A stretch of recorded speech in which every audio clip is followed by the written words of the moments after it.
here going for a hot girl walk today. It's finally nice in New York City, and I'm so happy, like so happy. Damn, these sunglasses, I can't see. Hi guys, welcome back to my channel. Welcome back to my YouTube channel. We are in a different setting, as you guys can see. We are actually in the park. Yeah, we're in the park today. I did a little hot girl walk, and now we're gonna do a hot girl check-in chat. There are people walking by, and honestly, I need to get me a tripod because I'm holding my camera and it's really annoying, but it is what it is. You know, it is what it is. Today we're going to talk about always putting yourself first. This is why tag yourself in is very important.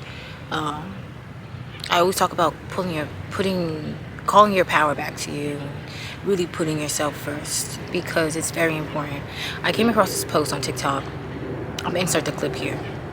A man will always be willing to hurt your feelings.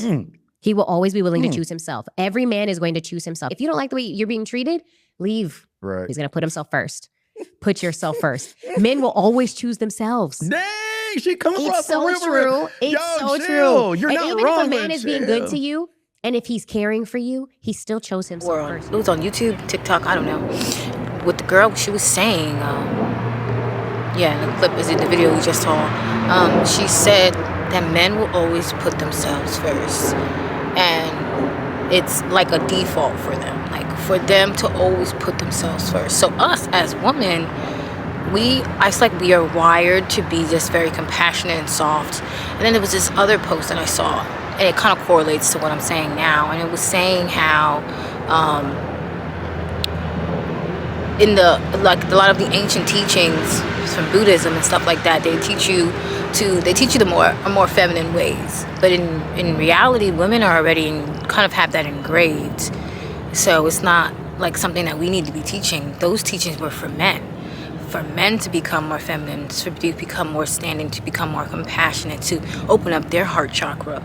You know what I mean? Like a lot of the teachings of these ancient, like these men that are trying to teach other men these things. It's not so much the women. So yes, we can follow those teachings, but at certain times and certain points, you have to understand that not everything's going to fit, because the way that women are in spirituality and learning things is going to be completely different. And this is what I'm learning as a spiritualist myself. You know, everything is not what it seems, especially the more and deeper you go and the more you study about, ancient history and stuff like that. You learn so much, especially when you start to study, how the different sexes operated back in the ancient times and stuff like that. You kind of get a gist as to why things are the way they are now, and you just really need to focus on yourself.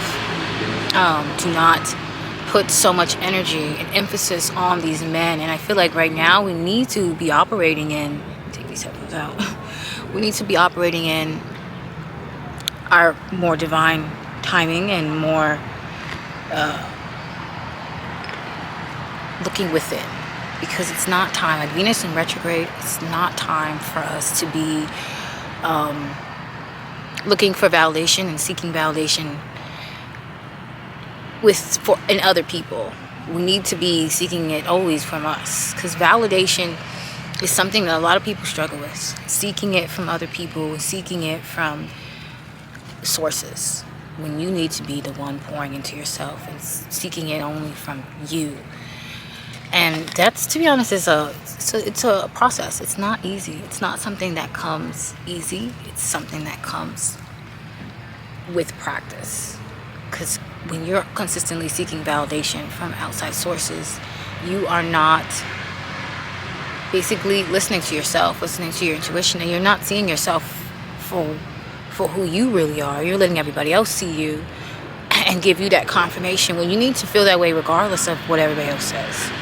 If you know that you're good at something, you know that you're good at it. It's a knowing. You need to have inner knowing and an unwavering faith about your talents and your gifts and how you love and how you feel about yourself. And so, like I said, self-worth and validation.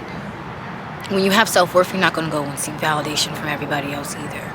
So this is why I say that they also go in turn with, they all in conjunction with really putting yourself first, really understanding who you are as a person, really knowing yourself and really understanding who you are. Because when you can always continuously put yourself first, you're not going to put anyone else first besides you. I mean, of course, if you have your family and your kids and everything, of course you're going to do that. But when it comes to a relationship, you're always going to think about your needs and your wants and what you can do to better your situation.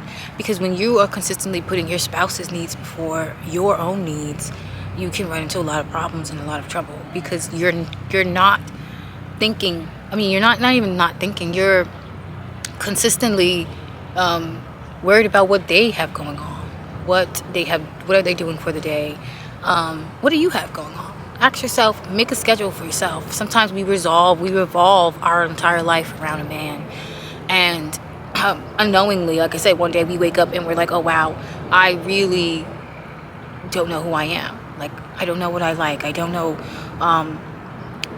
the things I want to do. Because sometimes in relationships, what I realize is sometimes the man is not even willing to do things that you want to do. You are bending and doing things that he wants to do. That's a very narcissistic relationship too. And a lot of women I see that happens to, and it's happened to me myself, where I find myself in this relationship where it's so hard to get my man to do something that I want to do. You know what I mean?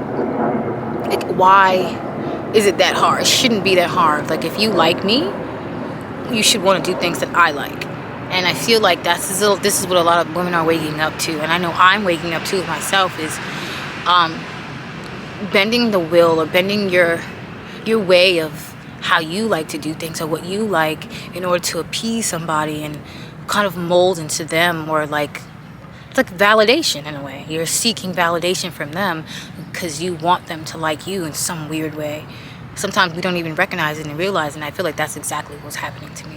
And I'm like, okay, wow, like, I didn't even realize what was happening in my own relationship.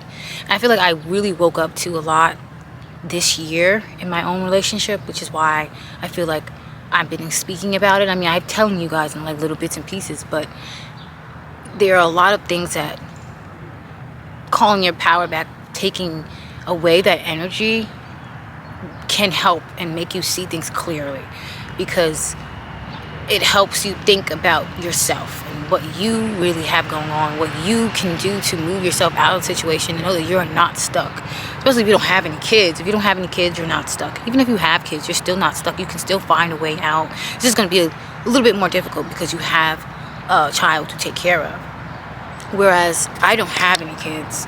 So if I need to get out, I can get out. I can figure out a way to make my way out. I'm trying to catch the sun and stuff like that.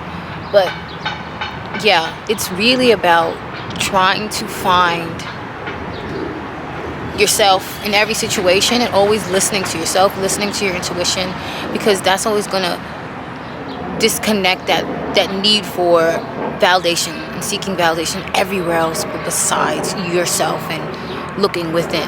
That's why I started Tag Yourself In, not only to help other people, but to be a reminder to always tag myself in. There's some days where I don't feel like I'm enough. There's some days where I don't feel like I am doing enough. But I have to remind myself that healing is a practice, and I've been through a lot. I've been used.